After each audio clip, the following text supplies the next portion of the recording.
Hello pack pack. হ্যাঁ মা, land করে গেছি প্যাক প্যাক। না না, কোনো প্রবলেম হয়নি প্যাক প্যাক। কিন্তু মা, মর্তের বাতাসে খুব দূষণ প্যাক প্যাক, দম নিতে খুব কষ্ট হচ্ছে মা প্যাক প্যাক। কি একটা মাস্ক কিনে নেব? আচ্ছা মা প্যাক প্যাক। ছাত্রছাত্রীরা কি করছে প্যাক প্যাক?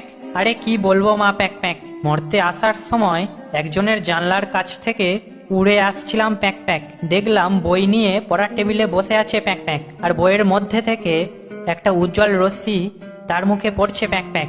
আমি ভাবলাম মর্তের নতুন আবিষ্কার, ডিজিটাল বই বেরিয়েছে প্যাক প্যাক। ও মা, বইয়ের মধ্যে দেখি একটা ফোন রাখা, ছেলেটা রিলস দেখছে প্যাক প্যাক। এখানে পড়াশোনার হাল খুবই খারাপ গো মা প্যাক প্যাক। কি? তুমি আসার আগে কেউ কুল খাচ্ছে কিনা প্যাক প্যাক? খাচ্ছে মানে কি প্যাক প্যাক? তুমি আসার আগেই দেখবে প্যাক প্যাক, মর্তে সব কুল আউট অফ স্টক হয়ে যাবে প্যাক প্যাক। একজনকে জিজ্ঞাসা করলাম, মার তো আসতে এখনো দেরি আছে প্যাক প্যাক, মা আসার আগে সব কুল খেয়ে নিচ্ছ প্যাক প্যাক। আমাকে বললো কি প্যাক প্যাক, এগুলো কুল নয়, কুলের মতো দেখতে প্যাক প্যাক, হাইব্রিড কুল। মর্তে সবই ভেজাল গো মা প্যাক প্যাক। কি সবাই তোমার পুজো নিয়ে কেমন এক্সাইটেড, কি বলবো মা প্যাক প্যাক।